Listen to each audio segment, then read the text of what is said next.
Now, into the ticket office of Disneyland. Oh boy, let's do this. Don't think the CIA is going to be trying to hack your second-gen iPod. I didn't think so. There might have been a lot of illegal music on there. I wouldn't doubt it. But, I mean... You were supposed to bring death to the flagships, not join them. Google has found a new way to piss me off. iTunes is a constant source of embarrassment. Every time I say it, it's going to suck even more. May I present to you the cat? I am Nadella.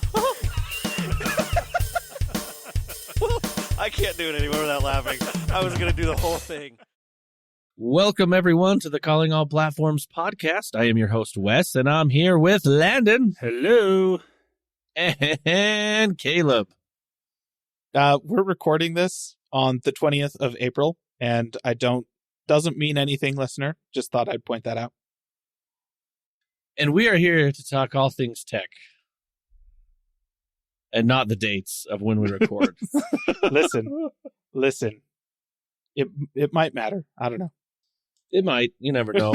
Certain things we say, they're like, wait, they recorded this on. I guess it would probably matter more if they were listening to it today. What you're hearing is true. Or isn't.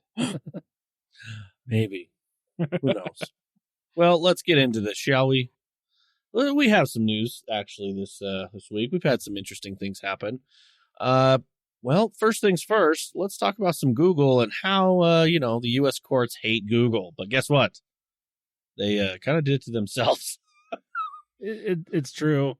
And we've talked about this already with one legal case that Google has found themselves in where they were ruled a monopolistic power when it comes to search engine, That is correct.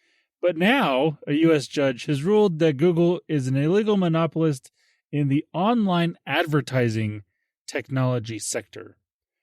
And that's interesting.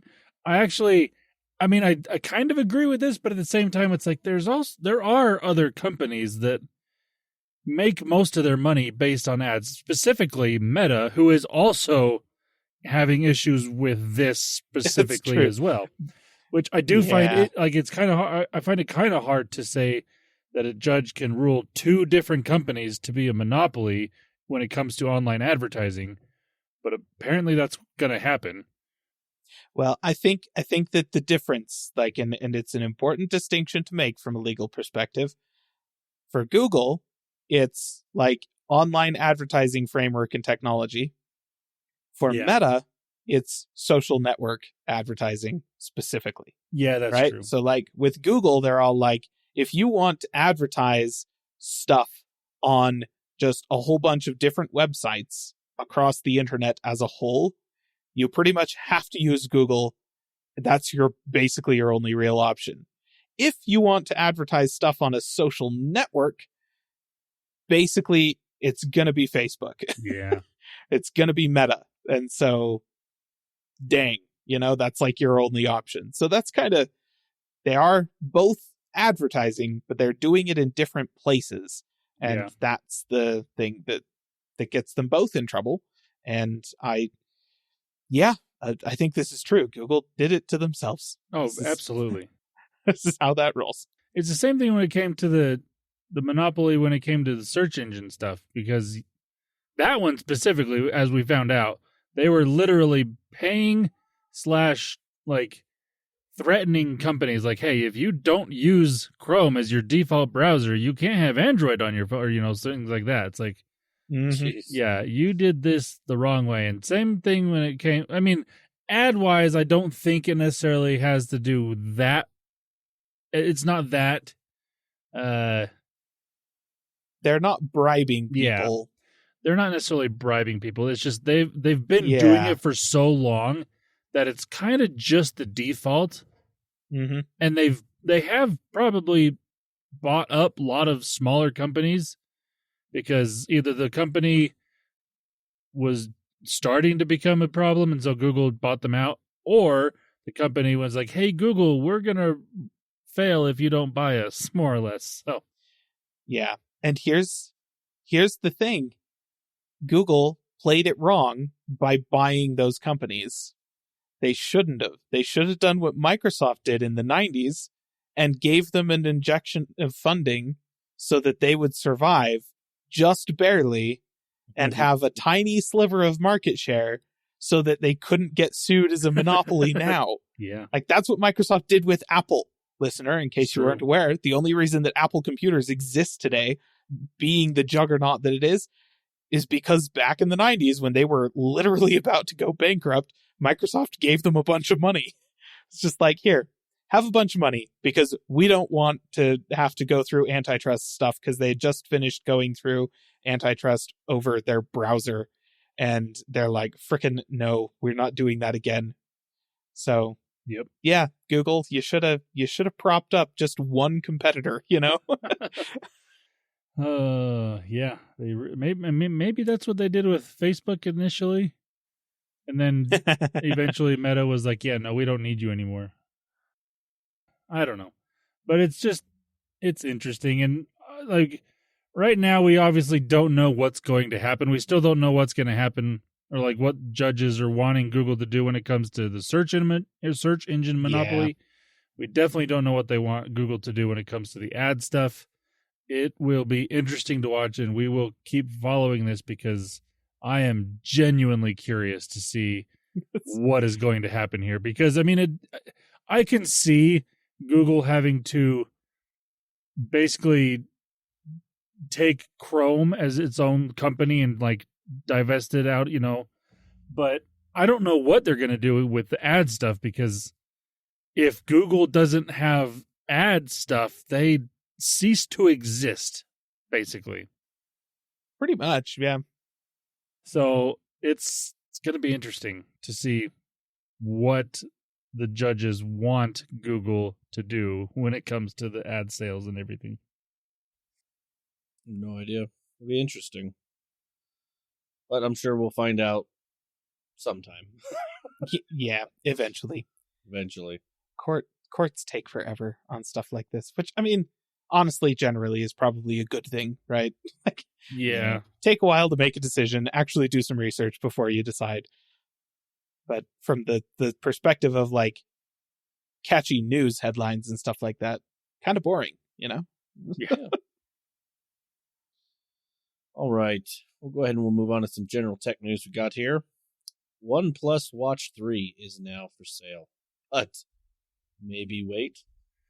Yeah. So, listener, if you remember a while ago, OnePlus announced the Watch 3, and it was basically starting to ship to some customers, but it was also found in reviews, and some customers even got this version of the watch that had a little typo on it. Instead of saying made in China, it said Meta in China, MEDA instead of MADE. And it was fantastic. And I still wish they would have just sent it out like that. But apparently there were legal reasons why they couldn't do that, so that's fine. But they did relaunch this watch, and you can now purchase it from their website. But I'm going to go ahead and say maybe wait a little while on this one, because its initial price was $330, which was great. And I've heard excellent reviews from this watch. Everyone that's used it absolutely really loves it. But the problem right now is if you go to OnePlus's website and you look for this watch, it's now listed, at least in the US, at $499. Oh. Now, we don't know officially if that is because of the tariffs, because this was announced like the same day or the day after President Trump, announced all of his new tariffs, which have changed at least 3 times since then, if not more. So much changing. I mean, they're probably going to change by the time we're done recording this again as well. Probably, but yeah. Tomorrow morning, it's all going to be different. Who freaking knows? Yeah. So we can't officially say that that's the reason the price went up $170, because also, I mean, OnePlus hasn't said why it went up to $500. But, I mean, is there a different reason this watch would be $500 now instead of $330? I don't think so. No. But again, we don't know that for sure. This is all speculation, but the watches are made in China. OnePlus is based in China, so it makes sense. I think it's probably okay, given the context. There has been some research done. I don't think this is speculation anymore. I feel like this is more like analysis. We don't have Yeah, that's fair. confirmation of these things that we are saying, listener, but based on our analysis of the existing global situation surrounding technology, that would be the guess. And I agree with Landon and his analysis, probably related. Yeah. So, again, I do think this watch is a great watch. And I would normally recommend somebody purchase it if you're in the market for a smartwatch on Android. But at the moment, I would say don't do that and maybe wait it out a little while to see if perchance they drop that back down to $330. I don't know if they'll drop it back down that cheap, but maybe they'll drop it $50, $100, who knows, somewhere in that more affordable price range for what this watch actually is. So just keep an eye on it if you are interested in buying it, but don't buy it quite yet. Please don't waste your money on that because, again, things are just changing constantly right now. So, Yeah. True. All right. The next thing, we have a segment called Things That Caleb Loves. Nvidia. They, they're launching some new crap. Take it away, Caleb. Listener, same old song and dance. You can hop back like a month and listen to our episode where we talked about the launch of the 5070, or a month before that when we talked about the launch of the 5080 and the 5090 and all that stuff. It's the same. It's the same. They announced the 5060 and 5060 Ti, which obnoxiously comes in both 8 gig and 16 gig versions. And they only seeded the 16 gig versions of the 5060 Ti to reviewers, no 8 gig models. So none of the reviews that you're going to find online, or at least the vast majority of them, will have no actual relation to the testing of the 8 gig cards, which is 100% just Nvidia hoping that you'll go watch those reviews, see those performance numbers, and then buy an 8 gig version. Oh crap, your performance is worse. Sucks to be you. We already have your money. No takebacks. And the 5060 is coming at some point in the future. They gave us a few spec details, but it hasn't launched yet. The review embargo date for the 5060 Ti was the day after it went on sale. So, if you know anything about how tech reviews work, listener, that means that this product is a steaming pile of crap. And that the company selling it knows it's a steaming pile of crap. They want you to pay money for it regardless. And it is shameless, just obnoxious behavior from Nvidia. And everybody agrees. Linus Tech Tips, one of the largest tech YouTubers, straight up refused to do a review of the 5060 Ti over Nvidia's nonsense. Like, essentially, not anything to do with the card itself, but basically entirely to do with just the way Nvidia was treating the general public, the reviewers themselves, the, content surrounding the launch, and the whole of gaming graphics in its entirety. They're just like, nope, we are sick and tired of this. We're just not doing a review. And so they released a video that day, just crapping on Nvidia for like 15 minutes, just whining about how Nvidia sucks. And it was honestly best piece of content they've made this year. So that's what it is. Like, there's nothing to say. I'm not going to tell you the price. I'm not going to tell you anything about the performance of this card. It doesn't matter. You couldn't buy it at that price anyways. And that's assuming you can buy it at all. It's the cards don't exist in any real, like, tangible form. You can't walk into a Best Buy and grab one off the shelf. The MSRP is a freaking joke. It's nonsense. It's made up. And like just before we started recording, Wes asked me the perfectly reasonable question of, in looking at GPUs, have I seen any of the prices affected by tariffs that have, been happening? And the simple answer is, how can I freaking tell? None of these cards have been available at the price they were supposed to be available at ever. So have they gone up? Maybe. But maybe that's just what was going to happen anyways, because there's no flipping supply. And so people who have any cards at all can sell them for actual pants gold nuggets. They're unobtainium. Like, price doesn't matter. Are the tariffs real? The GPUs aren't real. The whole thing is an entirely vaporware launch. Anyways, graphics cards in 2025 suck, listener. And if you are in the market for one, the only thing I can tell you is about this policy change last year that Apple made on the iPhone to allow retro game emulation in the App Store. So you can now download emulators and play games on your phone, like a bunch, literally thousands of classic, super fun retro console games on your phone, now on iPhone, has been on Android for absolutely ages. So if you're in the market for a graphics card, give up. That's my advice. Find something else to play on.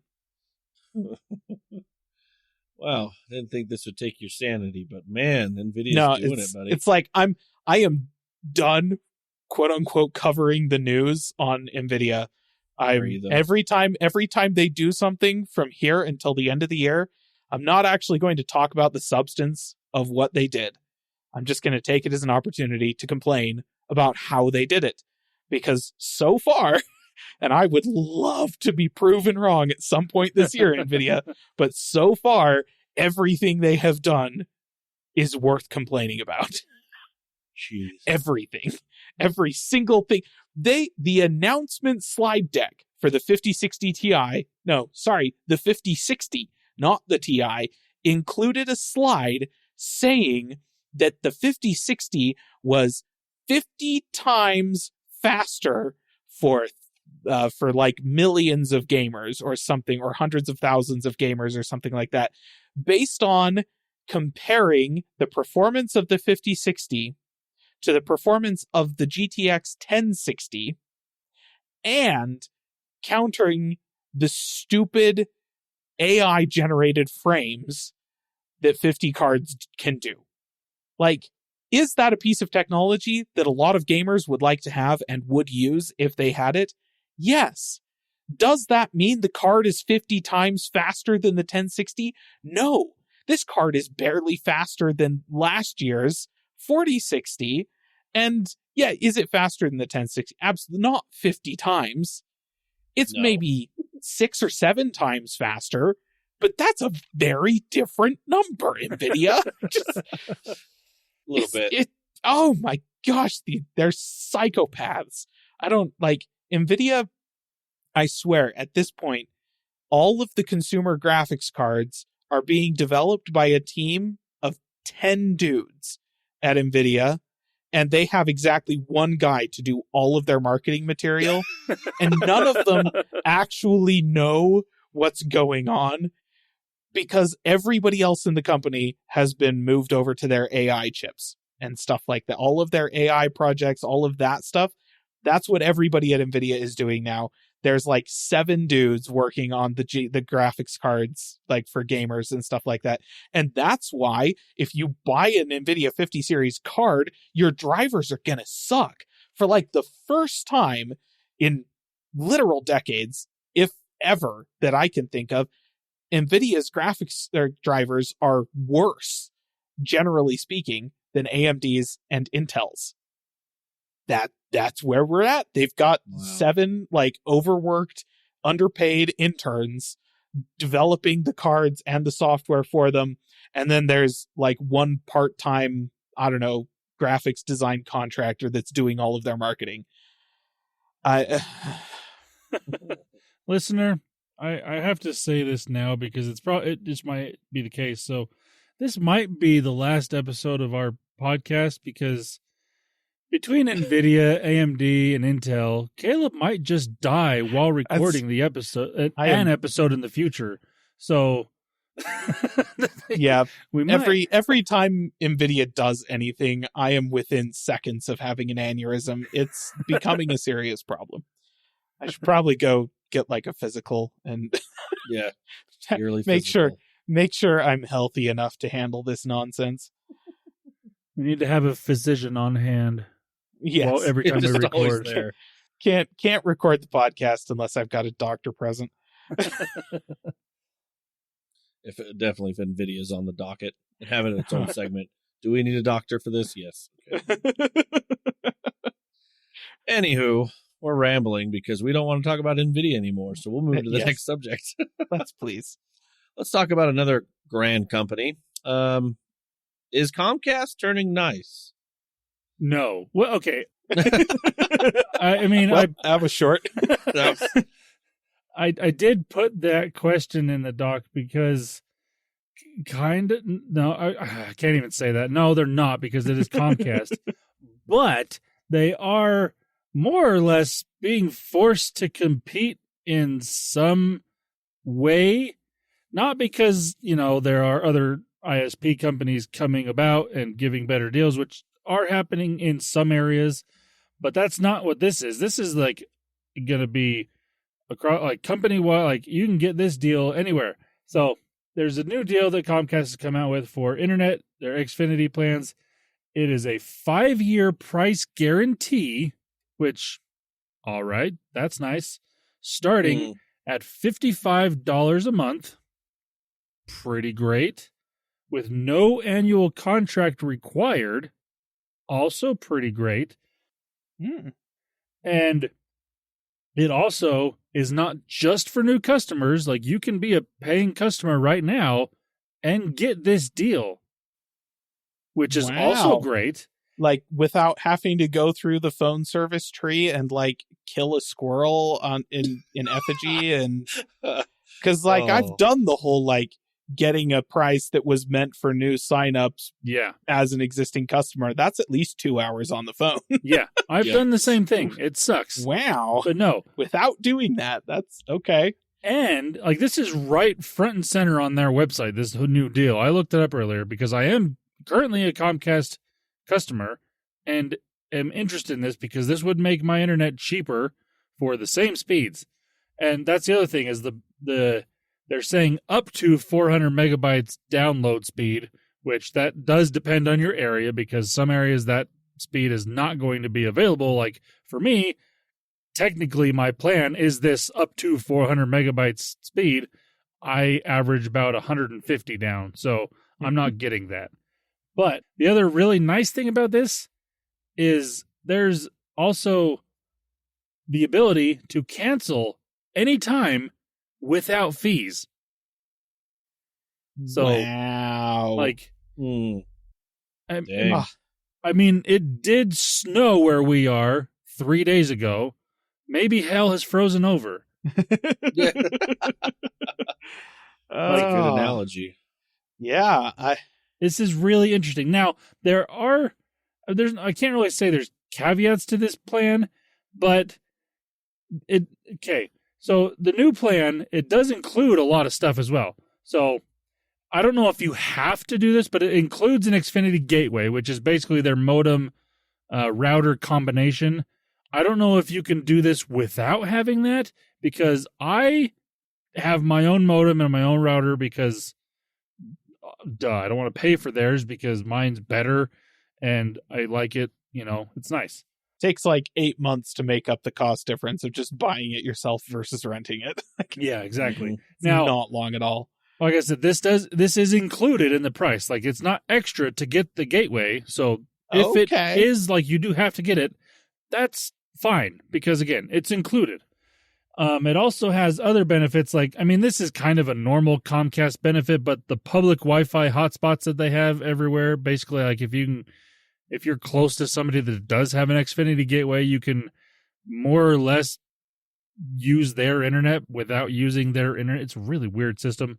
I don't know. That's already kind of a thing for customers anyways, but that's included. Also, a free year of unlimited Xfinity Mobile on one line. And, that's okay. I guess if you want to use Xfinity Mobile and you don't already have it, or if you need it, I think that was for new lines. I can't remember for sure, but either way, I logged into my Xfinity account. It was actually offering me a free year of unlimited Xfinity Mobile with the new line. Interesting. If I needed a new phone, maybe I would look into that, but I don't need a new phone or a new line or any of that. But it's really interesting.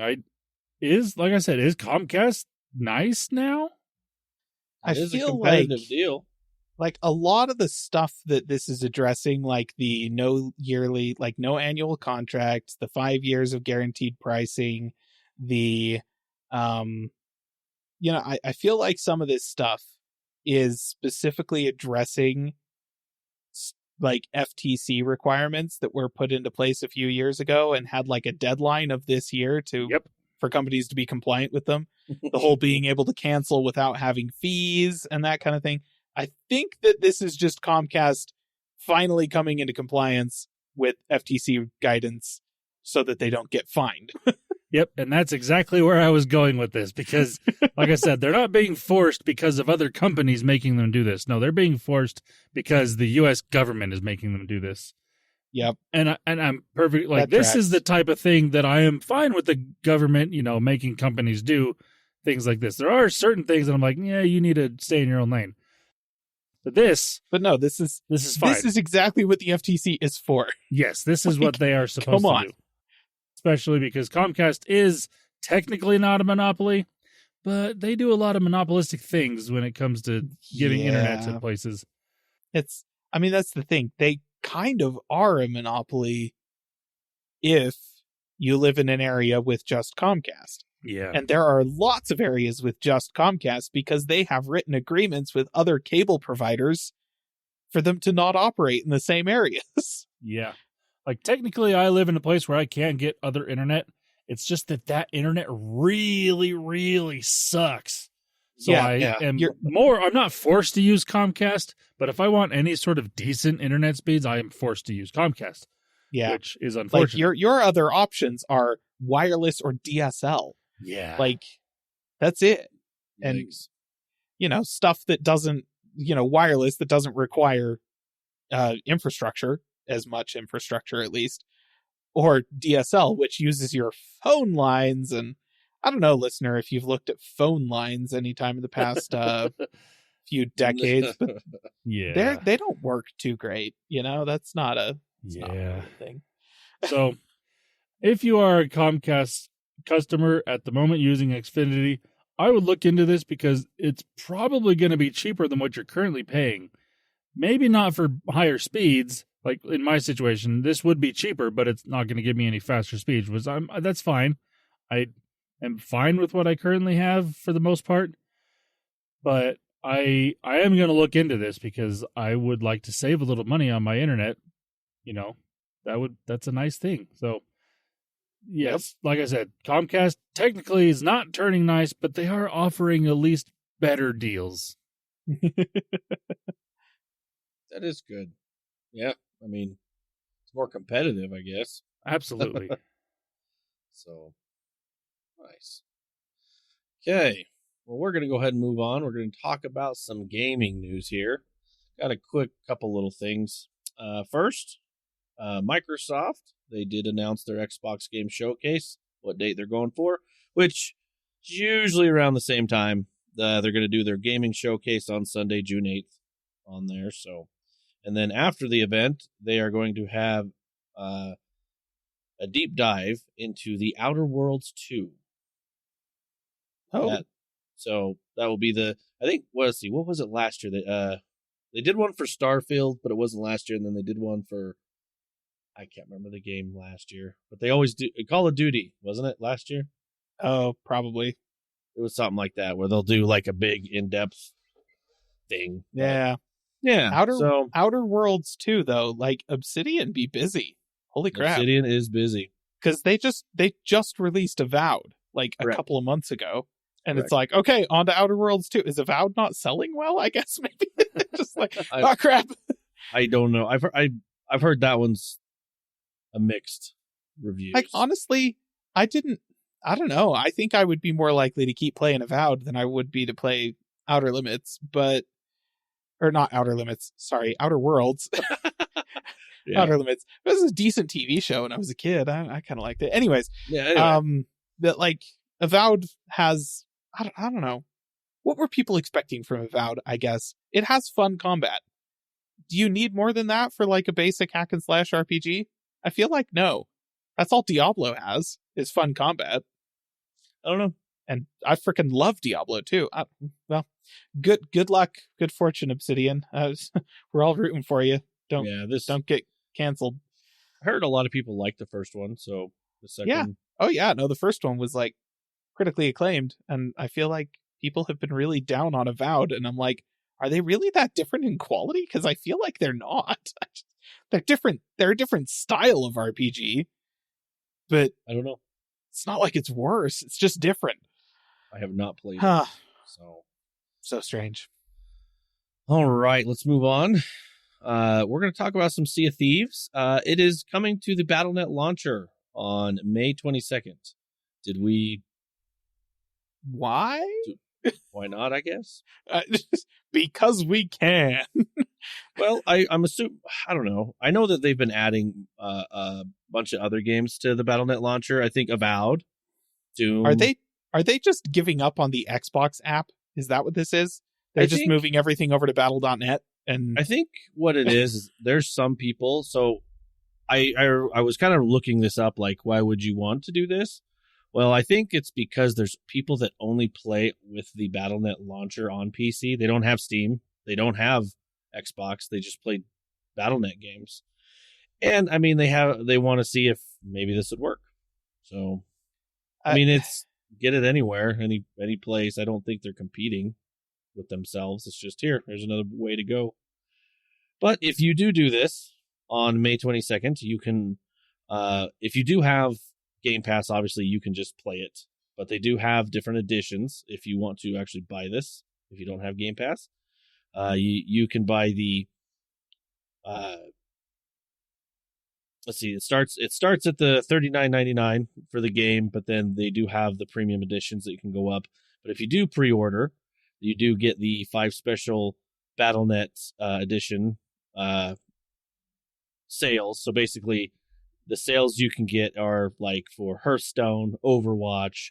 They have their own ships and sales that you can put on there. But you also get like a cobalt looking, blue looking for weapons on there, so it kind of support the colors of Battle.net and that blue. So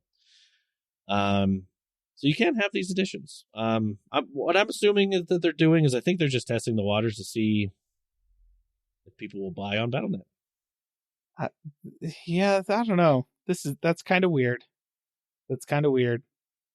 But apparently, Tony Hawk's Pro Skater 3 and 4 is on Battle.net now. Yep. Okay. Yep. I mean, I kind of saw this coming when they bought it. I'm like, well, I'm going to assume that they're going to want data, and so if they start putting games in Battle.net and see if it's actually worth doing that. Guess we'll find out. I just hope they don't try to change the name like Activision tried to do when everyone flipped their lid when they said they were going to change Battle.net's name to, what was it, Blizzard Games or something? Do you remember that a long time ago? Yeah, I don't know. It's very much a case of just don't touch my stuff. Yeah. Like it is what it is. Don't screw with it, Microsoft. Just let it be. And I don't know if I'm like super on board with I don't know. There's a part of me that's all like, it, you know what? Make it just, do it, because flipping the Xbox app itself on PC is technically still in beta. Like their launcher has been in beta for like 5 years at this point, and it's still kind of buggy and kind of crap in a lot of ways. Battle.net is a much smoother experience, but I feel like part of the reason why Battle.net feels smoother is because it was only ever dealing with like 15 5 games yeah, kind of thing. nothing Yeah, much. like it's not 5 a lot. franchises. Yeah. And now they're adding more and more stuff. I'm just like, yeah, I don't know if this holds up. If I had to guess and putting my thinking cap, I think it's just data. They want data. Like, hey, if we put these here, would anybody buy it? Or would anybody just subscribe to Game Pass? Just like, here, give me Game Pass and I'll play these games here. I don't know. That's my thought. That like I don't know. Yeah, it's interesting. So that's so when I saw Sea of Thieves, I was I'm like, it's another one, because I've already seen when, like I said, they're adding Doom, Tony Hawk Pro Skater. I mean, you were on the list there. I didn't bring it up, but I assume that it's yeah. Well, and that's the thing. Like, I mean, I will say I appreciate. Like, I go to they have a placeholder page for Sea of Thieves, and I go to that page and it says you have purchased this game. So like, it's obviously carrying my purchase over from technically the Microsoft Store was where I bought Sea of Thieves way back in the day, before Games Pass, before everything. I actually paid like cash money for Sea of Thieves, and that seems to be transferring. So, like, that's good, I guess. That's a good way to implement this. It's still just a little weird that they're doing it at all, but okay. We'll see how it goes. I think it's because it's Battle.net, to be honest. I think it's because of that. Because I have my reservations about it too. I'm not so. I mean, what was it? Well, it was Destiny. Remember when Destiny hit way back in the day? And I think even Destiny I was like, was in there. gross. Like, what is going on? So yeah. So I get your feelings, and I bet there's a lot of other people too. But I think this is just. I think as long as they're not like putting the Xbox, this sounds terrible, but if they put Xbox everywhere on this, I don't think it'd work out. But if they just keep it as Battle.net, leave it alone, like you said, leave my stuff alone. But if you offer me a game, okay. And it's like, so far they've got, the Activision Blizzard stuff that was there before, so Call of Duty, and then all of Blizzard's nonsense. Yep. And they're adding some stuff in there, like the Obsidian games that they've got, some rare stuff, and it looked like they were kind of just doing mostly the Bethesda stuff as well. So it's not everything. Right. They're not putting everything on there. No. So I wonder if they're just going to try and keep it limited to like a selection of semi-independent, quote unquote, boutique developers are going to wind up in Battle.net, and then like everything else is going to be in the Xbox app. I don't know. This is all speculation. Who knows? No, who knows? Who knows? I wonder if the event they'll have more on it. I don't know. Like, hey, we're going to use Battle.net as it's whatever. In order for them to articulate a plan for Battle.net, I feel like they have to have a plan for Battle.net. Maybe that's what BlizzCon is. Do. Maybe that's what BlizzCon will be. Might just be throwing spaghetti at the wall to see what sticks. All right, we'll go ahead and we'll move on. We're going to talk about the Xbox mobile app. It had an update, or is going to be having an update here. So both in iOS and Android, it will allow users to purchase games and subscribe to Game Pass. Before, you couldn't do that because they obviously didn't want to pay the 30% to these companies. Now you're going to be able to. Who knows if they're going to pay the 30%? I'm almost guaranteeing they are. I actually don't think they will be. I think that Apple has made some policy changes for the App Store fairly recently in response to the DMA that was passed in Europe last year. And their general policy changes have slightly broadened the definition of a digital storefront app, which they, so a store like Wayfair or Amazon or eBay or whatever, you purchase things through those apps, and Apple does not get a 30% cut of those, and they don't have to use the in-app purchase system through Apple to do that. And so, because that's a separate thing, right? In the App Store policy, they do not have to pay the commission. And I think that the way that they've redefined their terms and conditions at Apple has made it so that selling digital goods like games is now a part of that.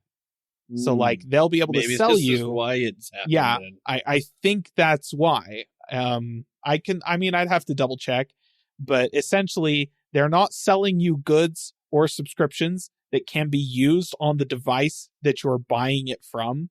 Therefore, it isn't subject to the 30% fee, basically. Now, what's interesting with this update is you get all this, but the cloud gaming is not there, and they're taking away the ability to stream from your console so remote play. They're also taking that away. And I think that they have to do that in order to make it technically compliant with this, it being a digital storefront. Interesting. Okay. By Apple's definition. So it's possible that they may take that stuff and roll it into a different app that all it is the streaming stuff. And then they'll have a separate app that is, here's our digital storefront and game management app. And those will be two separate things so that they can avoid paying the 30% fee to Apple. Fair. Because right now they pretty much have said in a blog post, they said, hey, if you want to do remote play or even just the cloud, you have to go to the web browse and xbox.com/remote play. So. Yeah. I wouldn't be surprised if they roll out a separate app to cover that functionality in the future. So currently your phone is not an Xbox. Oh, what? Oh, snap. Wow. Yet. Oh, man. Yet. Yeah, they got to fix that. If that's, you know what? Now that you say that, that makes me think, Caleb says that, and I guess a little bit of Landon. I wonder if the Xbox Showcase, they're going to have something. Maybe this mobile store that they've been promising for 2 years now. Yeah, something maybe. of it.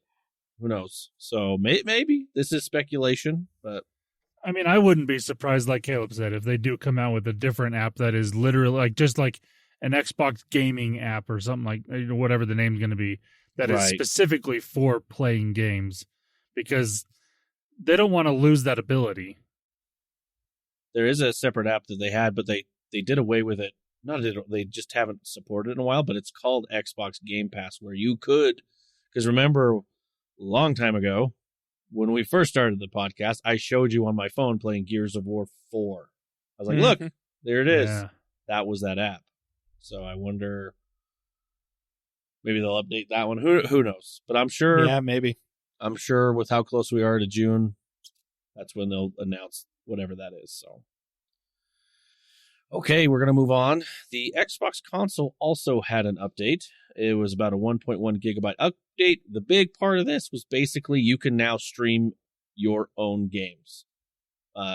So before you could just stream, before downloading them, you could stream Game Pass games. Now you can stream games that you own digitally to the Xbox. So you're like, hey, I feel like quickly playing this.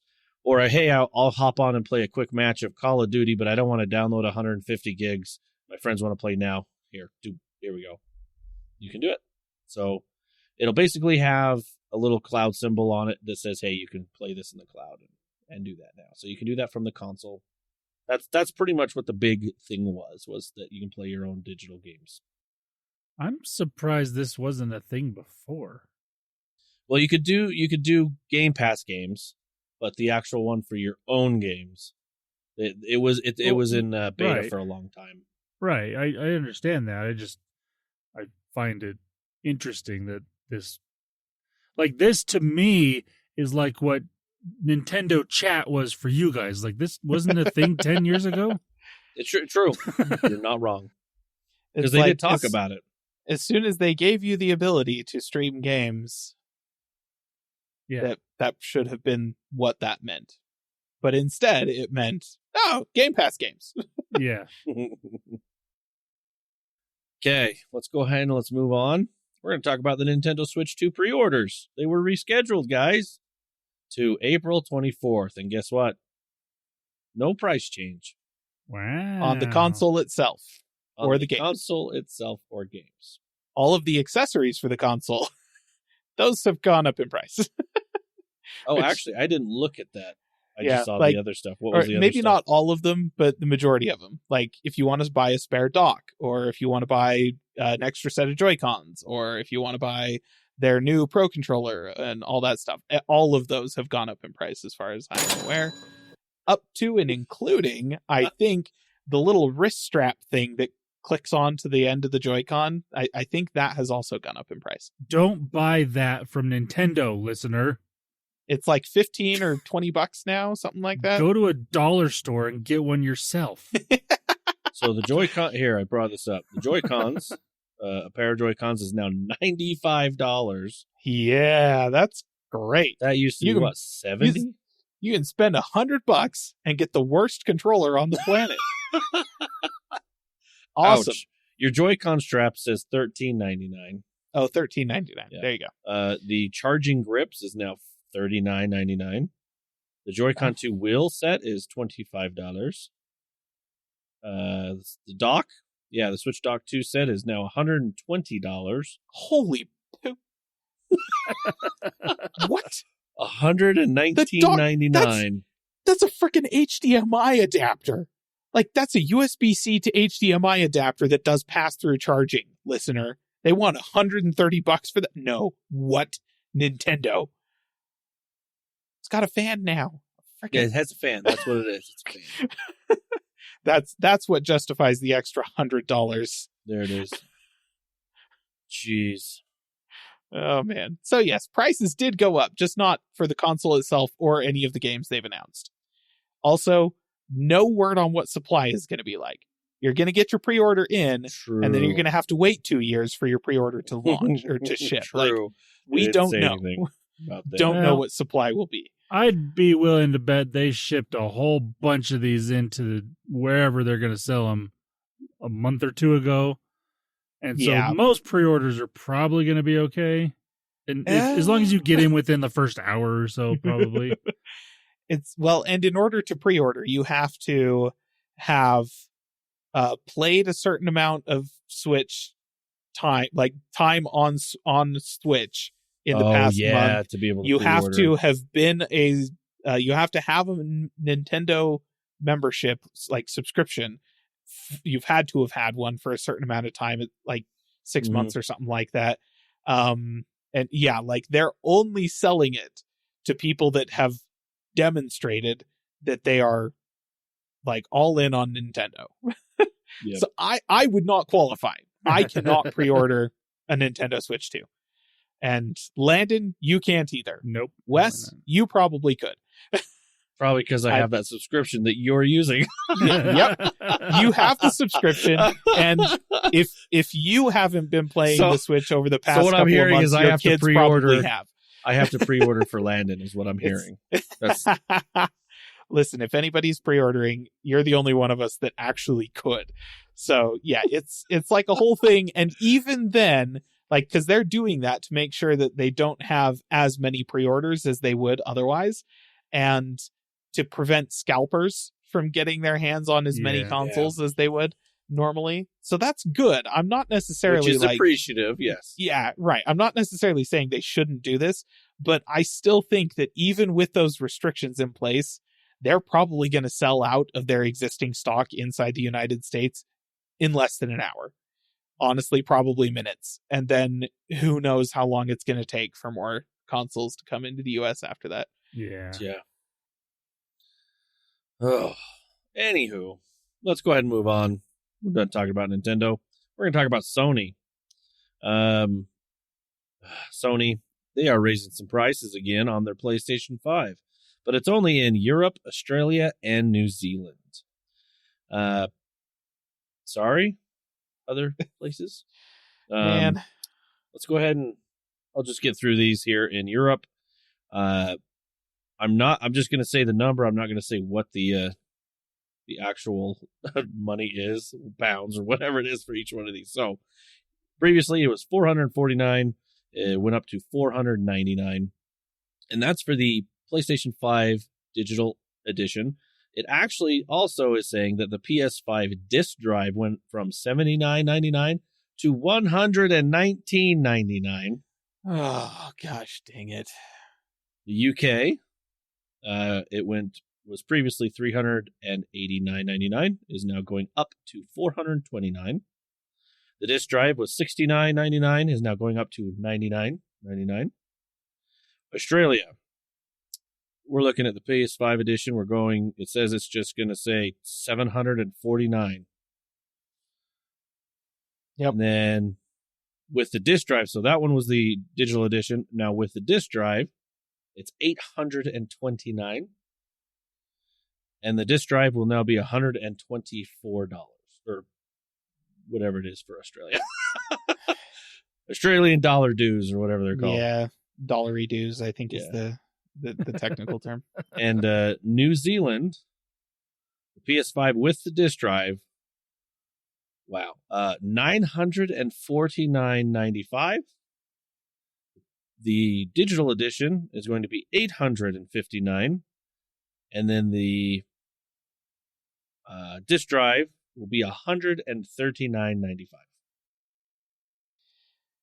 You remember how back in like the 80s, having a console at home was like expensive, you know? And having a bunch of games was expensive. Like gaming was an expensive hobby back in the day. And then we got into the 90s and the 2000s and it got cheaper and cheaper and cheaper. It became super accessible for all kinds of people. And guess that was a pendulum swing, listener, and we are now on the uptick side of that swing. For the next decade, it's just going to keep getting more and more expensive until almost nobody can do it anymore. Gaming be expensive these days. Yeah. It's kind of rough. Yeah. Terrible. No one likes these raising prices. Anywho, well, that's all the gaming news that we have that I wanted to mention through there. Quite a bit, kind of little tits for tat. Good. I think it's good information on some things like the Xbox mobile app. Maybe we'll see something during the Xbox showcase. Sea of Thieves coming to BattleNet. Okay, guess we'll see what happens there. Nintendo Switch 2 pre-orders. Awesome if you can get one, I guess.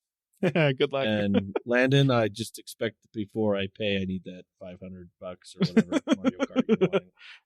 What? No, I thought you said gift. You're going to gift it to me. Oh, is that what it is? Yeah.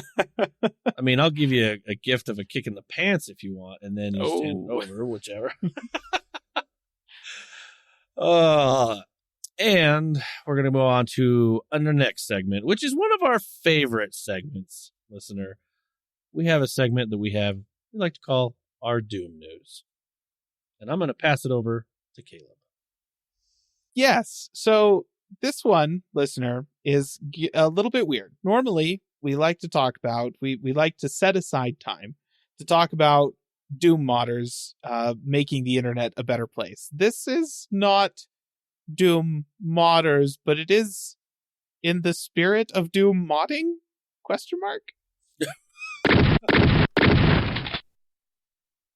Like, I think that's our new segment, in the spirit of Doom modders. I don't know. No, I'm not actually calling a segment that, listener, just to be clear. So Bethesda and id Software have announced a special collector's edition of Doom and Doom 2, like the original Doom and Doom 2, called the Will It Run edition, which, you know, the thing that makes Doom modders great is that they will make Doom run on anything and everything that is powered by electricity. And they're playing into that, right? So this is a $666 collector's edition that will have 666 copies sold, right? It's very limited selection. This is going to include versions of the game for Steam, like a Steam digital code. It also will include the Switch, PS5, and Xbox versions of the game as well. It will have cassette tapes of the soundtracks for both Doom and Doom 2, which, I mean, that's a vibe for sure. Not the best way to listen to that music, but it is a vibe, 100%. You'll also be getting limited edition signed trading card packs, a decorative cacodemon figurine that is magnetic and floats hovering over its little pedestal. And then the two things that actually make this cool, you get a little handheld cacodemon that plays Doom. It's just a little Doom Game Boy, essentially. It's like a Game & Watch for Doom that's shaped like a cacodemon. And the box that all of this ships in will also play Doom. Like the box will. So yeah, you get the game, you can play it on your PC, you can play it on consoles. You get a little handheld version of the game to carry around in your pocket, but also you could just be like your cat, and instead of playing with the stuff in the box, just play on the box. Yeah. There you go. So yeah, this isn't Doom modders, right? Like, this is coming directly from Bethesda and id, but it is very much in the spirit of the community that has been built up around Doom. And that's great. Like, I appreciate that. It is. It's good to see that id is doing that too. So, you gonna pre-order it? No. Can you imagine? I don't have $600 to spend on a ridiculous Doom collectible. And this is where they failed. I'm still running a Ryzen 5 2600 in my gaming PC, man. Like, come on.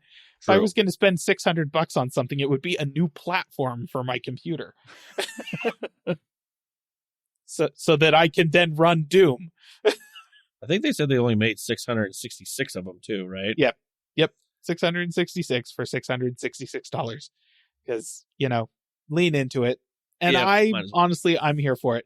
This is not, and the fact that they made such a limited number of them is them acknowledging most people should not buy this. Yeah. Like, if you want to play Doom, there's loads of ways to do it.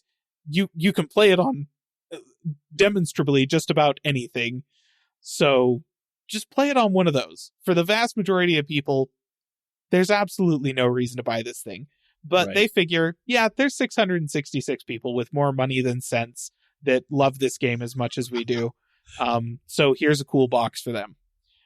Deal. So I'm down with that. That's fair. Awesome. Well, listener, I think that brings this episode to a close, unless, Landon, do you have one more thing for us? No. Thought really, really hard on that one. All right. Well, listener, we appreciate you listening to all the way through. And as long as you have throughout the years, man, it's been 8 years? This year, we're working on 9? Yeah, almost 9 years. Isn't that weird to think? October. Wow. Be 9 years completed of this podcast. We might have to do another one of those, what we've lasted longer than in tech world, just to see. That was a fun one. I really enjoyed doing that. That was pretty fun. We'll have to see for what we've lasted longer than certain things. Basically what's been canceled since the last time we did that. Mm-hmm. Yeah, pretty much. Well, listener, we appreciate it. If you want to get a hold of us, you can on our social media platforms, as well as callingallplatforms.com. You can also take a look at some videos that they're there. If you want to take a look at them. Yep. Lots of old videos. They're great. Calling All Platforms on YouTube. You can take a look at that. Subscribe. Leave a comment. You can also, if you want to, we are on Patreon over there. Take a look at our Patreon and give $1, however much, to say, hey, Caleb, maybe work on a video or something. That might help. Because then he kind of has to. Fair. You know what I'm saying? Kind of has to. That's valid. That's valid.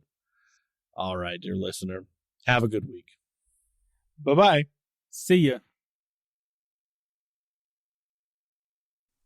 Calling All Platforms is a production of Supporter Sound Studios. To learn more about how you can support the podcast, go to www.patreon.com/callingallplatforms.